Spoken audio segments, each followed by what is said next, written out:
fix this problem on your Toloka app. So all you have to do, so you just go down, click here on settings down here.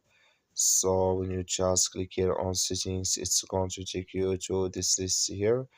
Then all you have to do, just go down here. So you keep going down here, then you click here on apps. So then you come to apps list here, and here you're looking for so here you're looking for Toloka app, or just click here on search. Then here you add Toloka app here. It's got Toloka app, sorry, Toloka app. It's going to show for you like this. Click on it. So then it's going to take you to this list here. Click here on for stop, and you click here on OK. So then you go down, just click here on storage here. Then you come to storage list, just click here on clear cache. Then all you have to do, so you just restart your phone in storage again, then it's going to work with you.